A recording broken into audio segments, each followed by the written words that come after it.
Hey, this Realm of the Mist podcast is brought to you proudly by the Nurses Guild.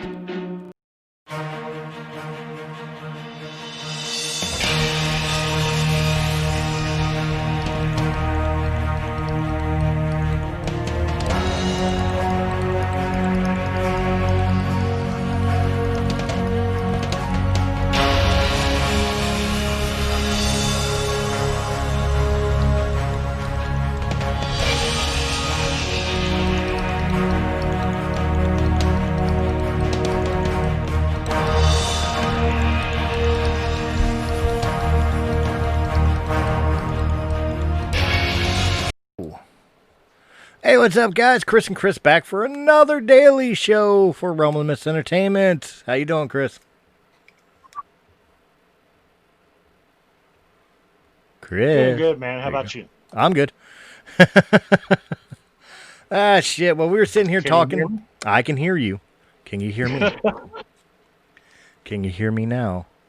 Okay. This is why 900 numbers cost $3.99 a minute. Yeah.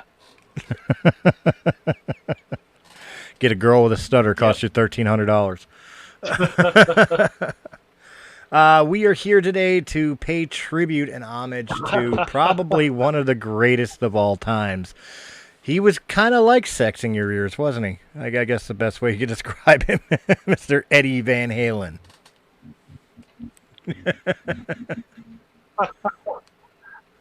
Yeah, Edward Van Halen and all of the work that he did, the inventor of the Hemorrhoid technique, or the perfecter maybe. Some people dispute the inventor of the invention of the technique, but he definitely perfected it.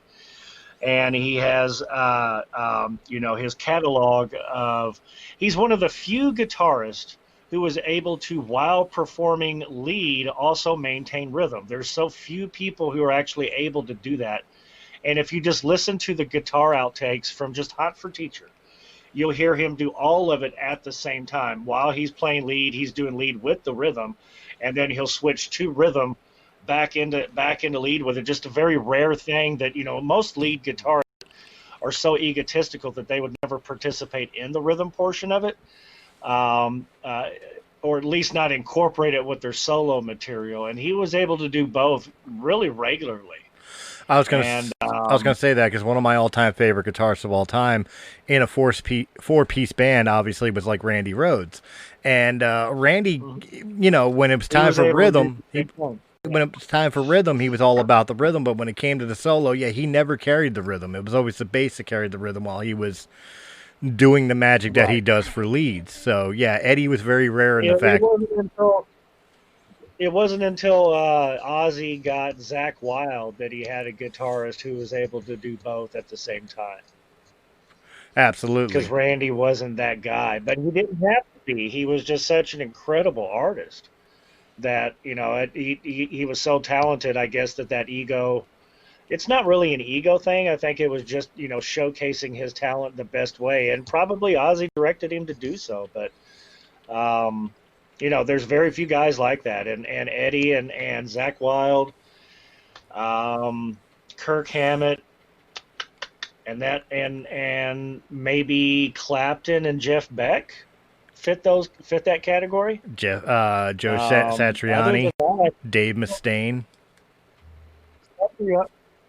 Satriani, but Satriani was able to record an entire song with rhythm and solo, by himself completely. He was a master musician as far as his ability, and he's almost in his own kind of category. He's so technically adept at doing everything with the guitar that his actual music talent gets overlooked because he's just seen as a real technician with the guitar. But I mean, as far as being musically gifted, he's definitely up there. That's for sure. Well, I mean, you can make that same argument for Eddie Van Halen. I mean, he's known for guitar, and like you were saying, he mastered the hammer-on and pull-off techniques, but he also mastered famously the two-point arpeggio. Which he's extremely noticed for. But a lot of people seem to forget that he was also the keyboardist of Van Halen. He was no slouch on the 88s either. And Yeah, the funny thing about the whole keyboard thing is that whenever he was young, he of course was um, considered to be a singular talent, and he started taking piano lessons. And I think the story goes that 4 or 5 years in, it took 4 or 5 years for his piano teacher to actually notice and figure out that Eddie didn't know how to read music because they were doing a piano piece. And he said, okay, whenever I get done with this, turn the page for me. And all he was doing the whole 5 years he was taking piano lessons was exactly mimicking what he saw his teacher do. He wasn't reading music. He never actually picked it up. And the teacher was like, why didn't you turn the page? And he's like, well, I can't read music. And the teacher's like, fucking what? And he had no idea that Eddie was able to pull that off for like 5 fucking years.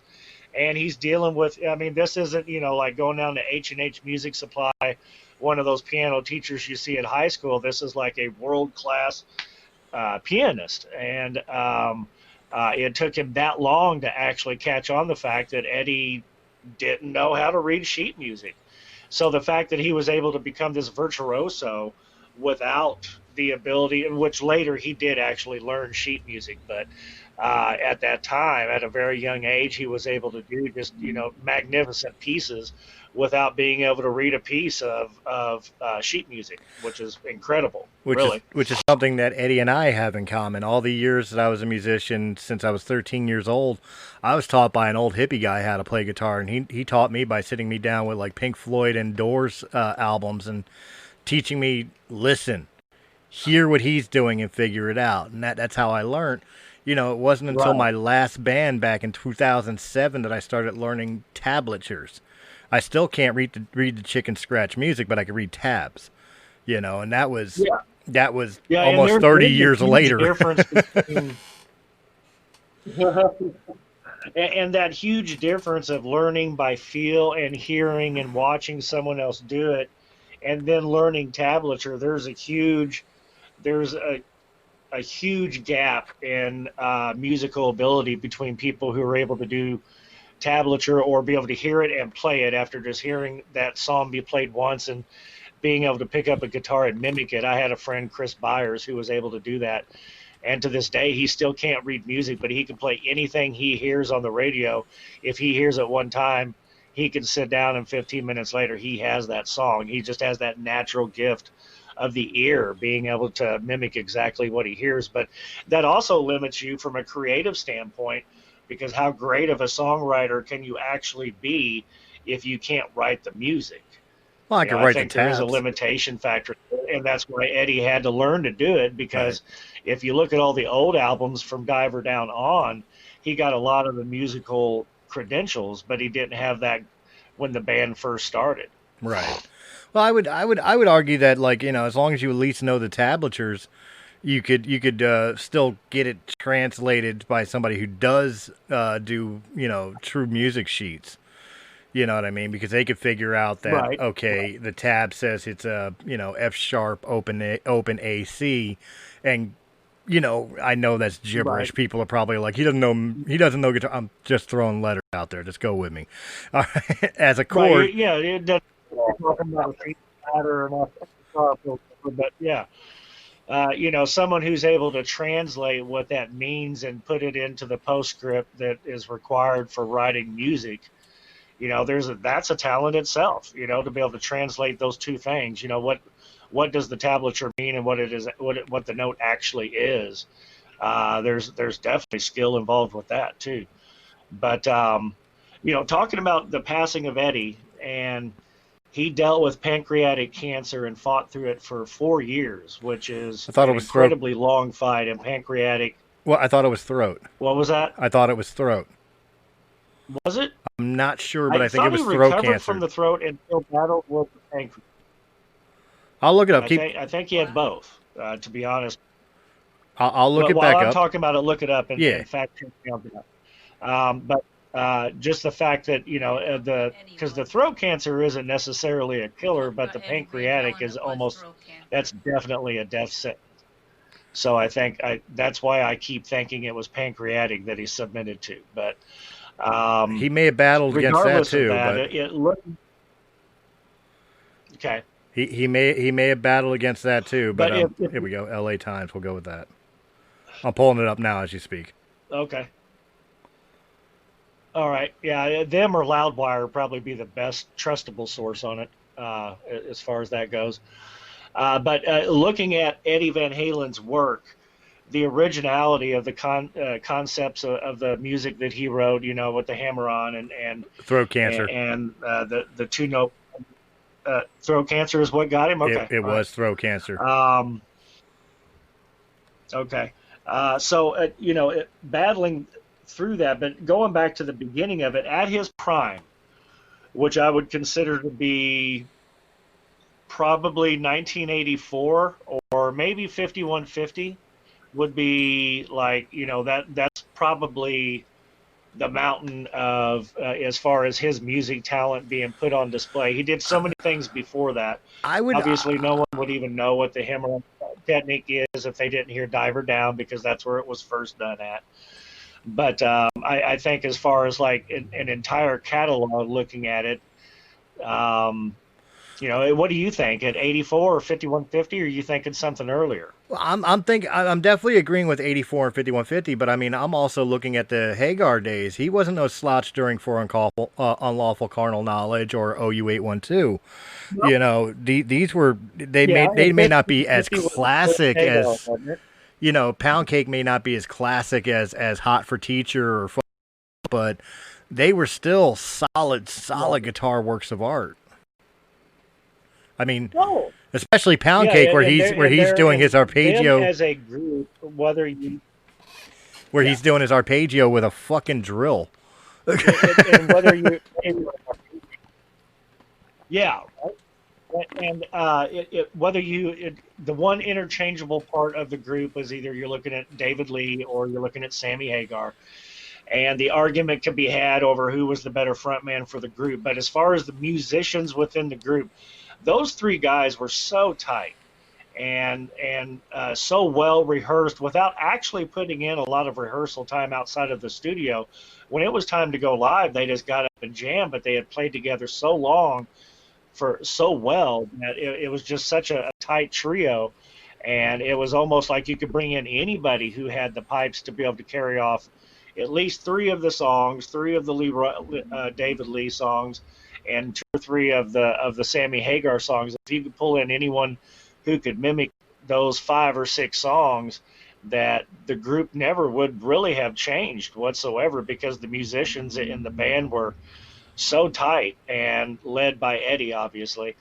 But musically, I agree with you. But I think at him at the musically, I agree with you. But the only argument I would make between like Sammy and David Lee, and I feel bad that we keep leaving Gary Cherome out. He did have that one stint with him, but really between Sammy and David, I think the sound of Van Halen changed because of the frontman, not necessarily the quality, just the sound.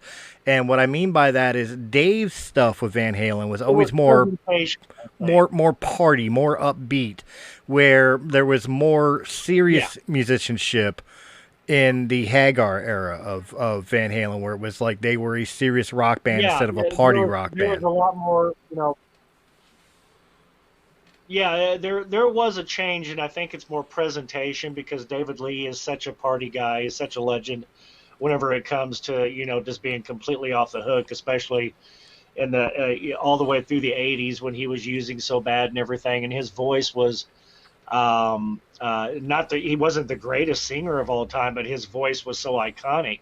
As soon as you heard that first yelp, as it were, you knew that's David Lee Roth, whereas Sammy Hagar didn't necessarily have that distinctive he had a metal sound, voice, but he had a distinctive quality. Yeah, he had much more of a melodic voice as opposed to the screamer that David Lee was. And looking at his work as a whole, and then comparing him to the pantheon of greats that are out there, the names that have to be mentioned in the same conversation, if you don't put Eddie at the top, which is a very hard argument to make, especially, so close to his death. It'd be kind of hard to disrespect him and not have him at least in your top three. But I would say it this the way. other guitar, I would say it this way, so we keep ourselves from pissing anybody off here. Let's just label our top 10, but not in any particular order. So that way we're not saying this one's number one, this one's number two. Yeah. You know what I mean? Just That's our top 10. That's where I yeah. would go with it. Yeah. Yeah. As far as, guitarists that are that iconic in their sound, as soon as you hear them, you know who it is. I'd have to say Carlos Santana, Kirk Hammett, and Randy Rhoads are in that category. Right. With Eddie Van Halen, of course, obviously. He's automatically in the list, so we're coming up with 9 others. Yeah, I would definitely in that group. I would definitely agree with those. I would tack on Zakk Wylde. I would tack on, obviously, Dave Mustaine, the original guitarist of Metallica, later frontman of Megadeth. He's got a very signature sound. I would even throw in the only thing about Dave that keeps him out of my top 10 list, and this, again, not to piss anybody off. I know as far as musical talent and pure, being a virtuoso of the guitar, there's not very many people who can compare to his technical ability. He was just such an egotistical, I'm over you kind of a guy that turned me off from him. Right.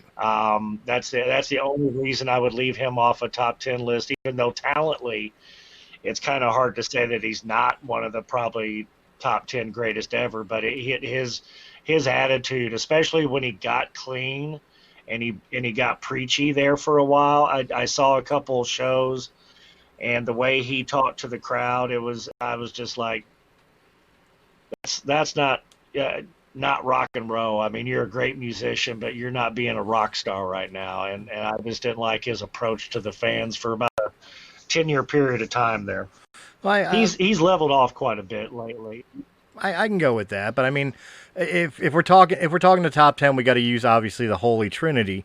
The Holy Trinity in my mind has always been Jimi Hendrix, Joe Satriani, and Jimi Hendrix, Joe Satriani, and Eric Clapton. Eric Clapton, yeah, and I was really kind of holding my breath, hoping that you would not mention Yngwie Malmsteen. Because he is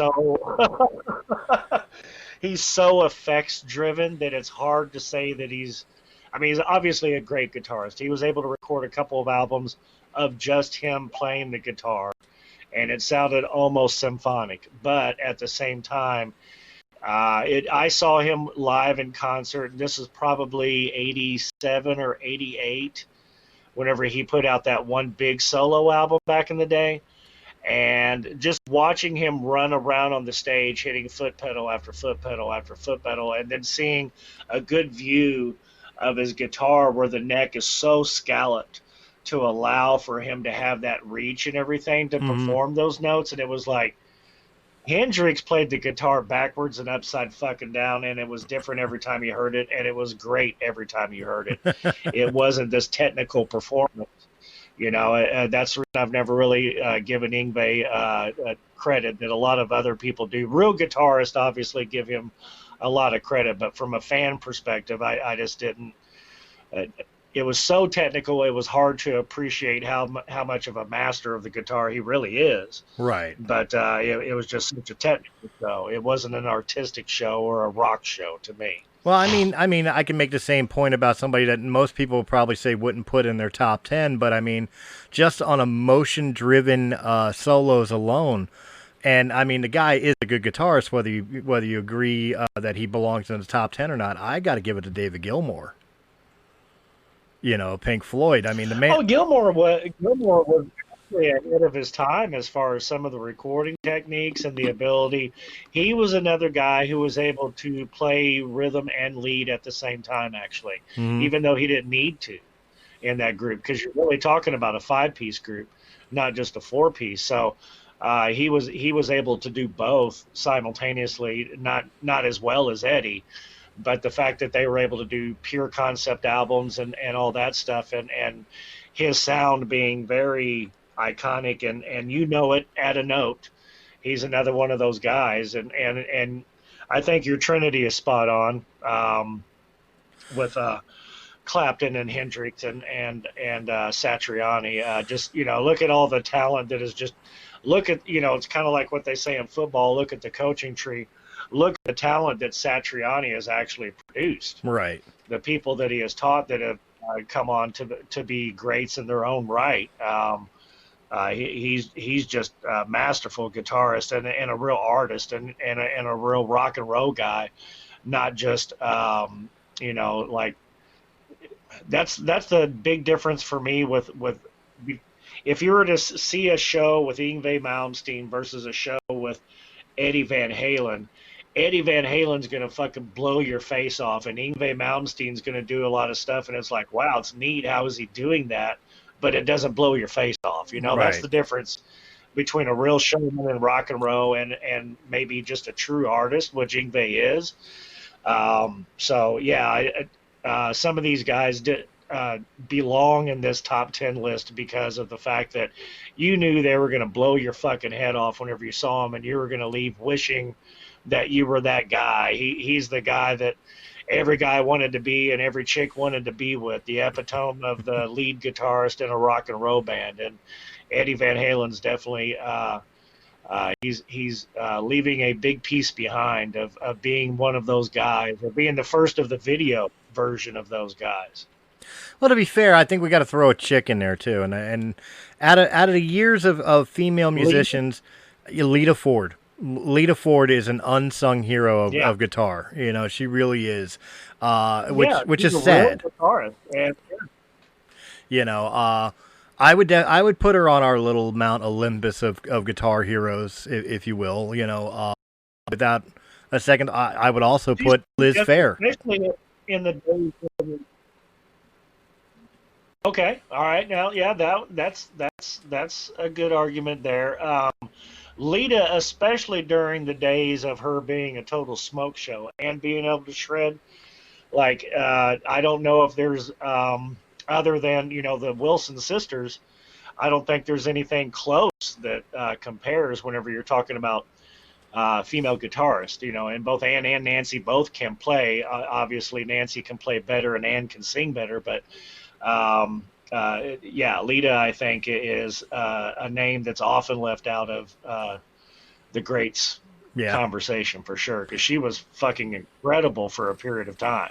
Well, it's really, Lita is a shame because, I mean, her first album was fire, and of course, the only song from anything that she's done solo-wise, like by herself, that people remember is "Kiss Me Deadly," which is fine. That's a great song. But unfortunately, her career is shadowed by "Close My Eyes Forever." People don't realize that she's got other albums with phenomenal songs that she shredded the hell out of on guitar. A lot of people. I wonder if it's because she doesn't get. I wonder if it's because she doesn't get credit as a songwriter. I don't know, she maybe gets left out of this conversation so much. I don't know, maybe, but I mean, a lot of the great guitarists aren't songwriters. Look at you. I'll use one of the examples that you brought up earlier. I'll use Kirk Hammett. Kirk Hammett isn't even involved 99% of the time with the songwriting process. It's James and Lars writing all the Metallica songs, and they just tell. No, he stays completely clear of it. So being a songwriter Kirk, doesn't. He gets the byline just for the. For the solo, yeah. But I mean that's a perfect point. Right, you could be a great guitarist. You could be a great guitarist who doesn't actually write any of the songs. So. I think I just had the name on the tip of my tongue whenever we brought him in as that guy whose sound is so iconic and everybody knows Metallica is, but really they know Metallica because of James's riffs, not Kirk. But his solo is just so incredible. You can't. If you leave him out of the conversation, you're just doing it because you're a hater, I think. But you know, because there was a huge transition in form from the old Metallica to the new Metallica. But the one constant has been, you know, the way Kirk plays. Everything else has changed from the looks and the attitude of James and Lars and everything. Lars is still a dick, and James is still really just a rock boy guy, you know. But Kirk has always been Kirk. But he's also the quiet guy in the group. Mm-hmm. And another person who is in the same league, I think, that never gets any kind of consideration because he's not a writer either. And I can't think of his fucking name right now, but the guy from Exodus. Who was Kurt's band? He was a Satriani. He was a Satriani, pupil, and an incredible guitarist, an incredible guitar soloist. But he wasn't a writer, and they had such a short lifespan, he doesn't get the credit. But I mean, I think he was an incredible performer. I saw them 3 times in concert, and what you heard on the radio, you heard on stage. And I think that's like one of the telltale signs of what makes a great, especially in guitar with guitarists. That's the difference between the great ones and the also rans. Because I saw Kiss in concert, and not that any of them were ever good musicians, other than Paul Stanley was a decent guitarist and Peter Criss was a great drummer. But as a whole, they weren't great musicians at all. It was more theatrics and the makeup than anything. But whenever I saw them in concert, and I saw 2 strings on Gene Simmons' bass break, and the bass beat kept playing, I was like, that was the first and the last time I ever saw Kiss. You served your country with honor, and now are trying to pry health care from the Veterans Administration. Did you know that Congress recently made changes to allow vets to get care outside of the VA services? The Nurses Guild of Florida is owned and operated by a Vietnam-era vet who knows how difficult it is to return to civilian life. Why not get your home health services from a 5-star Medicare home health agency, the experts at home care, the Nurses Guild? Rather than wait in lines for care, the Nurses Guild will provide care to you in the comfort of your own home. PTSD, IV therapy, wound care, or post-amputation therapy. No matter your diagnosis, we can help. A nurse will be assigned to you, visit you at home to assess your needs, and work directly with you to develop a personalized plan of care. Here at the Nurses Guild, we have nurses from every specialty, so no matter your diagnosis, we have the right caregiver for you. The nurses, therapists, and home health team of the Nurses Guild is ready to serve you. All of our essential healthcare workers are fully screened, supervised, and COVID tested. Call the Nurses Guild today to arrange your home health visit at 954-596-9806 for Broward County and 561-826-8937 for Palm Beach County. Remember, healthcare put off is healthcare too late. Stay safe during the pandemic. Wear a mask and insist those around you wear a mask. Wash your hands frequently and stay home as much as possible. And everybody who's like, oh, kids, rock on, I'm like, yeah, you're a fucking idiot. You obviously do not pay attention whenever you go to their shows, or you don't appreciate, someone who's able to play live versus what you hear on the radio. Because they're not live musicians. They're just super overproduced. Well, I mean, to be fair, I had that kind of situation. We had a rhythm guitarist come into my band back in 2008. And first time on stage, the E string, the low end E string, broke on his fucking guitar.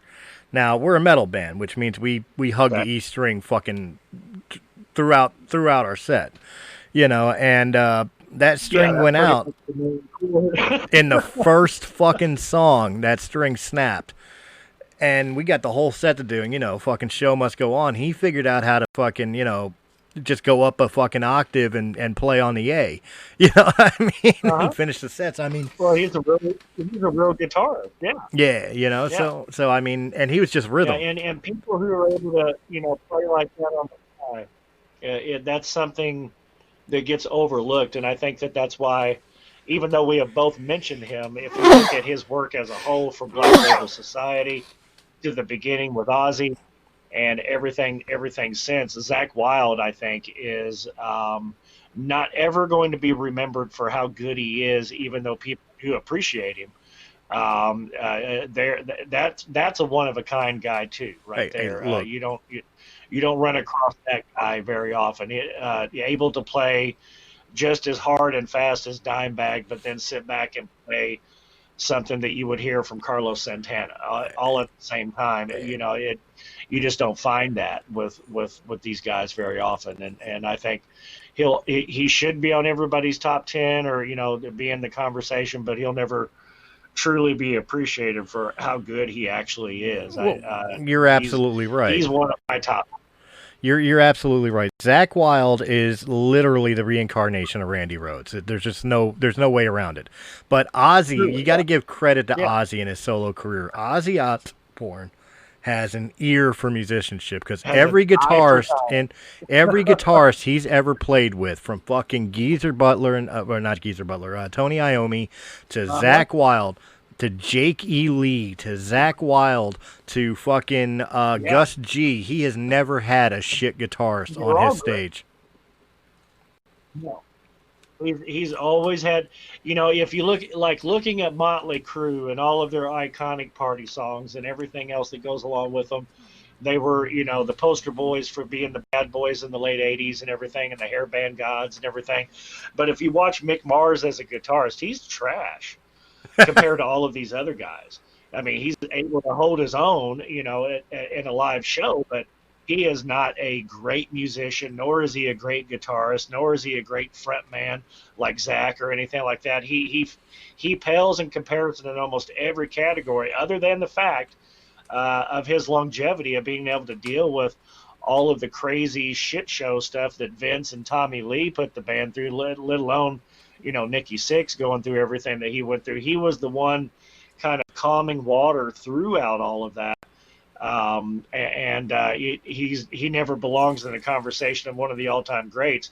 But as far as like the glue that kind of holds everything together, he may be at the top of that list of not being the most talented, but the one who was able to keep the ship steering in the right in the right direction. He's one of those guys. Oh, absolutely. But like I said, with Ozzy, I mean, Ozzy's always had an ear.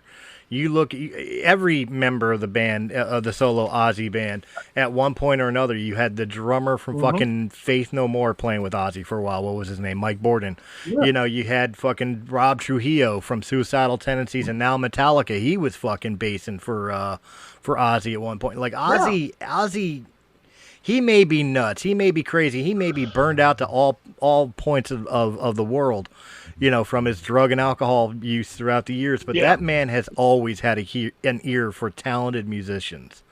And like I said, you just go down the line of every guitarist that's ever played. For the past 12 years, he's been a borderline Alzheimer's patient, and he's still able to go out and just rock his balls off and blow everyone's face off whenever he comes out and goes live. And his ear for talent, and you're talking about Randy Rhoads and Zakk Wylde, and we brought up Satriani earlier. These are two Satriani disciples. And that's, look at the coaching tree, so to speak. Even though Satriani hasn't had this huge epic solo career or being part of a band and being a front man for the past 25 or 30 years like he very well should be, he's just such a classically geared guy that I think he's a lot more content instructing and doing special appearances than having to be the center of the show night after night. He's never been that guy. He's always been kind of the guy on the outside. Everybody knows who he is.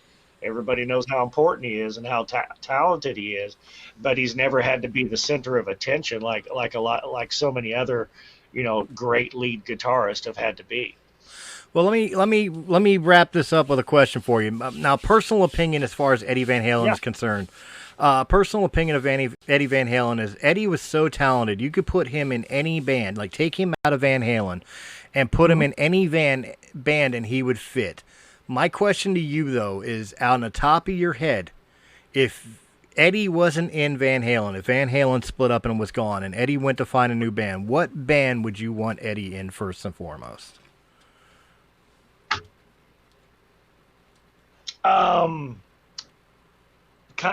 That is a good question. I think that I would like to, if there was a universal split up and we got to rearrange musicians and see what happened. I think playing with Metallica or playing with Rolling Stones would have been awesome either way to see Eddie on stage with either setup, because he could play both styles of music so well. With both those choices you gave me, I could see him more with the Stones, just because Eddie was always famous for smiling through everything. I just don't see him getting the gritty Metallica going out. Musically, yeah, absolutely he could. Yeah. Musically, I'm sure he could, but I mean, just personality-wise, I think he'd be the odd man out in Metallica, but I think he could fit in the Stones. Yeah, and you're right. You know, I think just the dynamic within Metallica that would be so toxic for him. But with the Stones, he could step in and turn it up a notch in a couple places.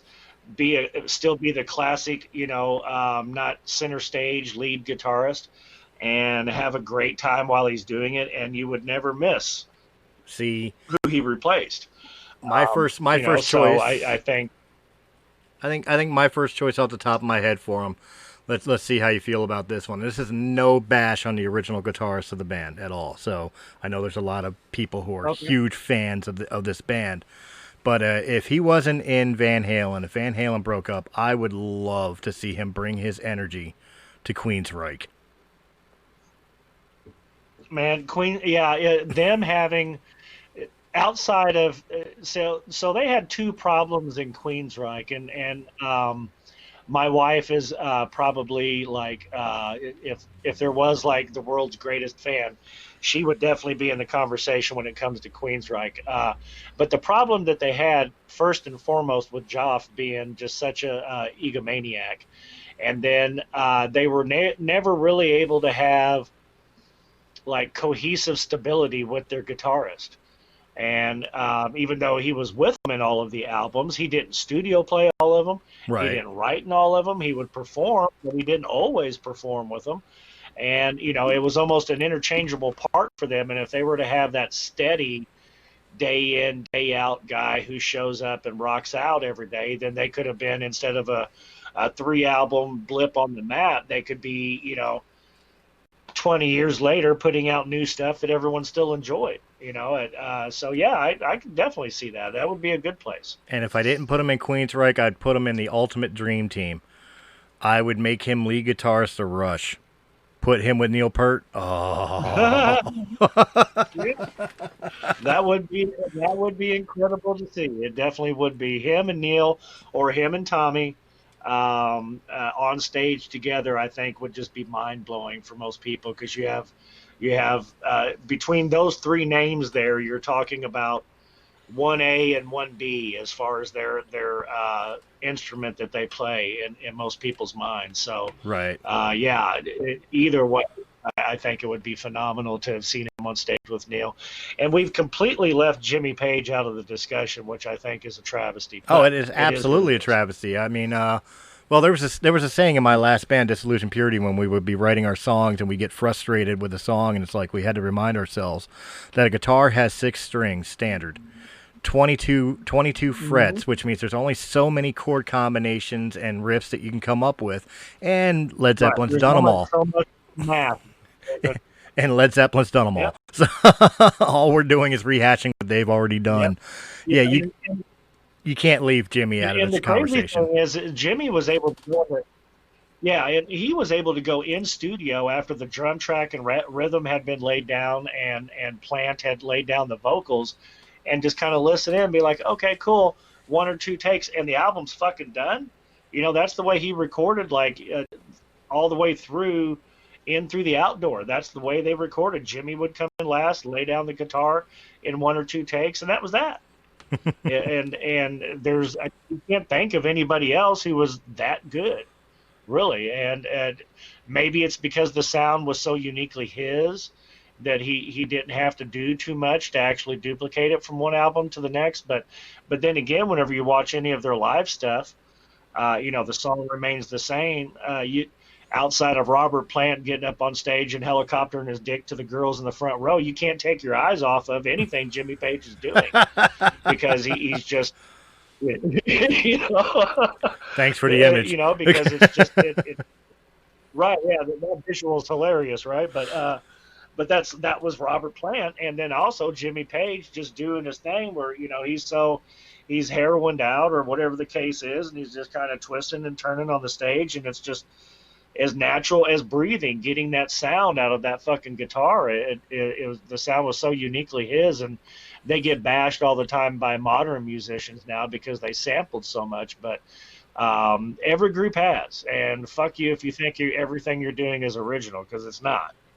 Like you just said, there's only so many mathematical combinations you can get out of 22 frets and 6 chords, and they were basically able to do all of them on 7 albums. Mm-hmm. So, nobody's doing anything original. It's just how you see those 12 notes, basically, that makes up a song. Well, here's the final question. Here's the one that we can wrap it up on the legacy of Eddie Van Halen, which of course we've seen it through the hair generation, and we can see its influence in many different styles of hard rock and heavy metal. What is his legacy now that he's unfortunately left us? What's the world of music going to do to pay tribute to Eddie? Like, do you see his influence making a insurgence in modern music? And I know that's hard to say because of the fact that modern music's all pop and computer generated nonsense with mumble rapping. Yeah. That it's hard to see I think the return that, of. And I think what you're going to see more than anything else is almost what happened whenever Chris Cornell passed away. There's no way of duplicating that voice. I think it was Jack Black that said that, sometimes whenever Chris would hit a note, it would open up a new dimension. It might have just been a C flat, but the way he's saying it opened up a new dimension. And there's no way of duplicating that, but there's so much tribute work that's done to him now. Right. I think that's what Eddie's legacy is going to be, because duplicating him is going to be next to impossible, but tributing is going to be the best way to pay homage, if you will, because there's a lot of guitarists you could duplicate, but there's someone who invented and perfected 2 or 3 incredibly difficult techniques that to this day only a couple of other people have been able to come close to touching. You can't duplicate it, so it's going to be more of an homage kind of a thing. He's always going to be remembered in the best regard. He's always going to be remembered with that smile on his face and the cigarette hanging out, and his chords being all unruly and everything. He was never neat whenever he played the Frankenstein. It was always a sloppy put together guitar, but the way he played every note was just so precise. I think it's going to end up being a lot more of a paying tribute to, instead of trying to duplicate or reinsert him in the musical scene, I think. I agree with you. I mean, musically, I see everybody kind of taking a page out of Eddie's playbook, as far as like the underground rock bands that are still around, that may not be mainstream per se, mm-hmm. but they'll be taking a page out of some of his performances. With rhythm kind of deal, but we wouldn't really have a whole lot of speed metal bands if it wasn't for his influence, because he played speed metal at the beginning. Mm-hmm. He just played it with melody. Well, that's what I was going to say, is that, and I think you'll agree with this, knowing what you do for a 9-to-5 job. I think once this COVID crisis crap is completely over and things get back to some semblance of normal, we're going to see a shit ton of cover bands rise in this. We're going to see a lot. We're going to see a lot of cover tracks of this, and we're going to see a shit ton of tribute shows, and all of that. And his name is iconic enough that if it takes a year for us to get back to semi-normal, once all those tribute shows kick off, it's not going to lose anything, because he died a year ago. It's not going to be one of those things like, who was it that passed away? And Prince. Yeah. He's so iconic, but he passed away, we're only talking 4 years ago now. But if you were to try to do some big tribute thing of him, it would almost be passé. But I think with Eddie, it could go on for quite some time, just like it does with Jimi Hendrix. Right. And that's it. And you probably hit the nail right on the head. We're coming up on the Halloween season now. We're probably going to see a bunch of little kids going up dressed as Eddie with the Converse and the ripped up tank top, and yeah. And Dad dressed him up, and they probably don't even know the first song of his, but it's a cool look, So, right. Yeah. So expect it when you get the knock on the door this Halloween. You're probably going to see a whole bunch of Eddie Van Halens, and I can't think of a better tribute than a little 5-year-old who has no idea who the hell he is. Yeah, that would be cool. That would be really cool to see, actually. All right, guys. But yeah, man, it was really even though he. Go ahead. Go ahead, bro. No, go ahead. I was going to give a closer, but you have a final statement. I was just going to say, even though he was. Yeah, just the fact that he was fighting cancer for the 4 or 5 year period of time and wasn't able to beat it. So, I mean, obviously, if you're keeping up with what was going on with him, we all knew this day was coming. And hopefully, later than it ended up being to have been able to get another recording or two out of him probably would have been fantastic. But, with him fighting cancer the way he did, would it have been a pale comparison to his heyday, and I'm kind of thankful that they didn't roll him out to be the show monkey here at the end, just to sell tickets. Eddie's last appearance or whatever. I'm kind of thankful we didn't get that kind of shit with him. I'm thankful, but kind of disappointed too, because I'm one of those people. I unfortunately have never seen Van Halen, whether Hagar or David Lee. I've never seen Van Halen live. I've seen him on video. I've seen him, on MTV. I've seen him, like that. But I was lucky enough to see both incarnations of it. So I guess that's why I feel that way. It would be a pale comparison to seeing, because I saw the 5150 tour and I saw 1984. So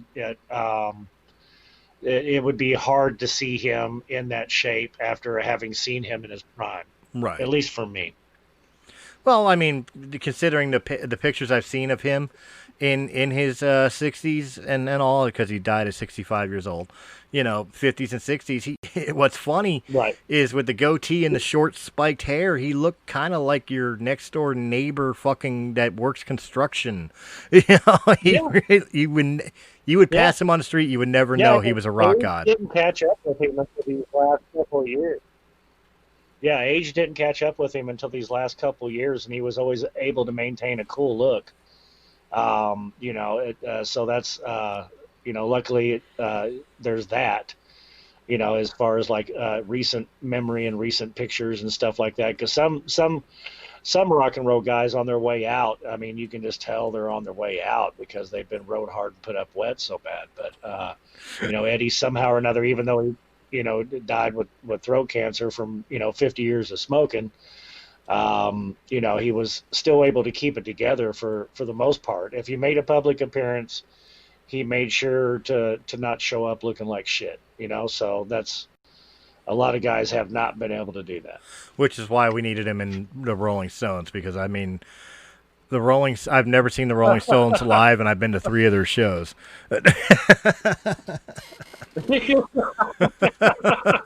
What's going on? Is this animatronic? The only person who's alive and doing it very poorly is Mick Jagger. Everybody else, I can't really tell they have a pulse or not. You know what? I can't even pick on. I can't right. even pick on Mick. Mick's like in his 80s and just had a kid a couple years ago. Another kid a couple years ago. And it had a complete smoke show. The chick that he had that kid with is fucking beyond gorgeous. He's still fucking hooking up with fucking people. It's crazy. That's it, Keep your granddaughters locked up. Rolling Stones are in town. I'll tell you what. So but yeah, we definitely lost a good one. Yeah, at the end of the day, for sure. If you ever wonder why music sounds like garbage today, everything you hear on the radio, sit there and think about that. Just remember, the only shit down here is because it's rocking hard. Right now, it's rocking harder than ever with Halen. God bless you, brother. We miss you. Ladies and gentlemen, that is the Daily Show. We will catch you on the next one. Until then, Chris, tell them where they can find What's Your Effing Binge and all the other shit you're working on. Yeah, we got a lot of different stuff going on in the network. We've got Breaking the Fourth Wall. We've got the weekly and the daily shows that you and I are doing together. I've got Ange and Chris Telling You Like It Is, a spinoff show of What's Your Effing Deal, or What's Your Effing Binge. And then What's Your Effing Binge can be found on any social platform. Just look it up the way it's spelled, What's Your Effing Binge, and you'll find us. And everywhere from Spotify to iTunes to coming soon to YouTube and Spotify video as well. We're starting a new live stream show where we're doing viewer listener interaction with live chat or live call in with the guests that we have on. Our first attempt at this is going to be Irish Jack O'Halloran. This coming Sunday. That's going to be a great show. Just listening, his dad was in Murder Incorporated. So what better fucking cool FaceTime show can you possibly have than having him talk about all of this stuff that he grew up around, man. I'm sure it's going to be a blast for everybody to be able to see him be, super animated talking about all this shit growing up and his current projects that he has going on. So it's going to be really cool. I'll tell you what, man. You laugh about it, but you're right. You got all that stuff, and it reminded me. You were talking about the name of your new show, the Telling It Like It Is. You remember here on Realm of the Mist, we had a show hosted by Venus Chan called "It Had to Be Said." Well, obviously, Venus has left the company. Had to be said, yeah. Venus has left the company, and that show has gone by the wayside because I handed it to her, and I was never going to take it away from her. Mm-hmm. But what's funny is YouTube, as of late, Right. I never got a chance to tell you this, YouTube, as of late, has been sending me notifications that they they are removing the thumbnails to It Had to Be Said because they feel they violate their content agreements. You're talking about episodes that are about 2 years old, and now they are going through and taking out the thumbnails. This retro cancellation thing that we have going on in society right now, that's a whole nother show we could do, but it's just so weird that you're digging through the archives of something and finding something that's offensive now that was said then. Like, you can't backdate offensiveness. Just because it's offensive now doesn't mean it was offensive when it was said. And just because I just find that whole idea and that whole mentality to be really fucking weird, man. I don't get it. Well, that's what bugs me about it. And like you said, we could do a whole show on it, but I'll leave it on this standpoint. It doesn't bother me that they're taking it down. What bothers me is they're taking it down on a dead show. A show that has not produced a new episode in over a year. Yeah, I was gonna say it's been up a year since she dropped something new, so it's like, who's backdating and who's listening to this outdated show that hasn't had any live content or new content produced and going on 12 months? Who's the research monkey that has to do that and say that this doesn't fit community standards anymore? And how can you apply community standards of today to something that was 12 months ago? It just doesn't line up for me. Man, that's it. But either way, guys, we will catch you on the next daily show. Have a good night.